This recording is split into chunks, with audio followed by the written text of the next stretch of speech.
welcome back to Kim 562 Fitness and Education Testing. Today we will be performing the functional movement screen on my patient. He is a 38-year-old male, Hispanic. His occupation is truck driving and he lives a pretty sedentary lifestyle. So the first test that we will be performing is the deep squat test. I'm going to have my patient feet shoulder width apart, toes facing forward. I'm going to have the dowel straight up above his head. We're going to try to keep that dowel up, not forward. Keep our chest up, our face facing forward. And we're going to go into that deep squat. We're going to try to get that parallel, the femur width parallel to the ground. So we're going to squat. We're going to go up, squat, and we're going to go up one more time. We can see that on the first two times he didn't quite hit the parallel to the ground, but on the last time he did hit the parallel. I would rate this a 3 out of 3. Since he did hit the parallel and there was no deficiencies or instability in his movement, he did keep his arms above the head. As such, to the hurdle step assessment, we're going to have my patient shoulder width apart. His toes are touching the board on the floor. He's going to go over the string to the other side of the board, and then with his hands up, and then he's going to bring it back. He's going to do that 3 times on both sides.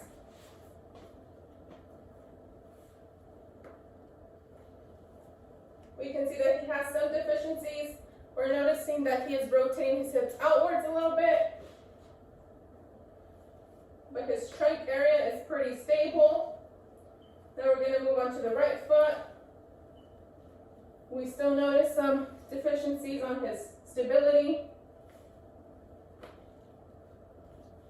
One last time. Alrighty. So for this test, I'm going to rate him a 2 simply because he does show stability on his trunk and core. He just lacks a little bit on his hip area. He tries to rotate when he's going over instead of keeping it straight forward and back. Performing the inline lunge, we're going to have this 2x4x6 one. I'm going to have my patient be on a tandem pose. He's going to have his right foot forward. We're going to have the dowel in the back straight aligned with the spine. We're going to ask the patient to lunge with his left foot straight down, touching the foot back up.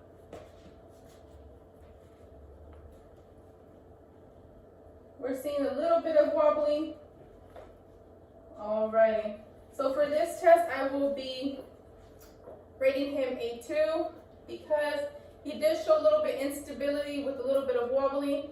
He also, when you looked on his posterior side, his dowel was not perfectly aligned with his spine. It was a little bit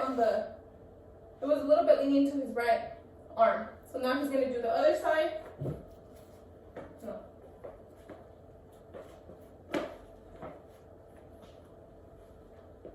With the dowel again, he's going to go down, back up, making sure that his head and chest are straight up. Last time. All right. For this side, I'm going to rate him at a 3. I think this side was more stable. The dowel was straightly aligned on his spinal cord, and there was less wobbling, more stability, and overall way better on this side. Now we're going to move on to the shoulder mobility. I'm going to ask my patient to face his back towards the camera. I'm going to have my patient reach over with his right arm, and he's going to tuck in his left arm in the back, trying to reach as far as he can. We're going to measure this as far as he can. Alrighty, there we are. That's one try. For that try, he got a 3. That's 2 more. Okay, another 3. So it's safe to say that with this arm, he does have a 3 score, simply because he is with one hand of distance. Now we are going to measure his left arm's going to go over and his right under. For this one, we do see quite a long distance, about a foot of a distance. So for this one, he's going to be measuring at a 1 score. He's going to try it again. Still measuring at the 11 inch.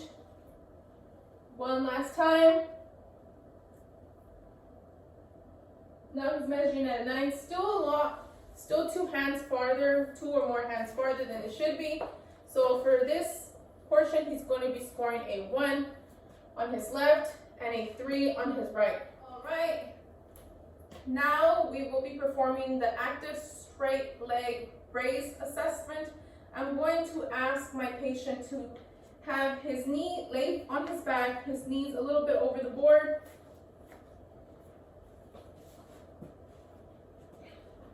So as such, I'm going to have his feet straight, just like that, making sure that his torso is completely on the ground. I'm going to ask my patient to start with his left leg going up. That means his right leg needs to completely stay down on the floor. Okay. One more time.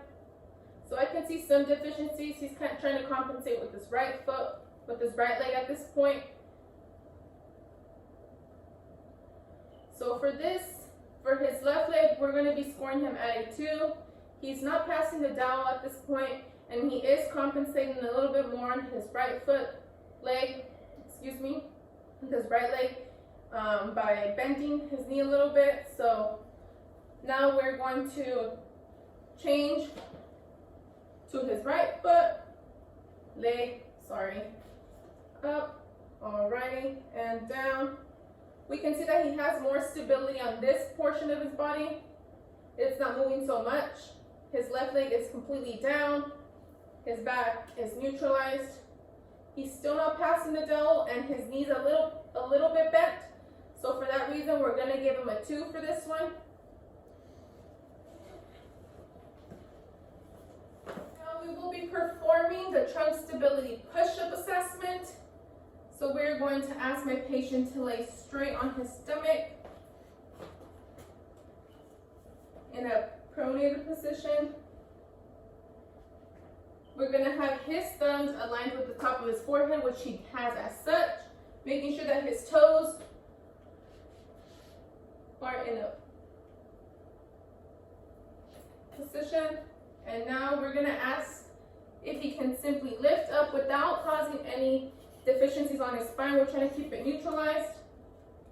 And down. So we can see that just by starting this position, he already moved his thumbs down to his chin. So his scoring right now is at a 2. So we're going to ask him to go up again. He is neutral. There's no dip on his spine. One last time. Alrighty. So for this assessment, we're going to score him at a 2 because he does have his fingers at his chin. And he's a little shaky in his arms when he's going up. We'll be performing the Rotary stability assessment. I'm going to have my patient on 4 of his limbs, making sure that his arms are right underneath his shoulders.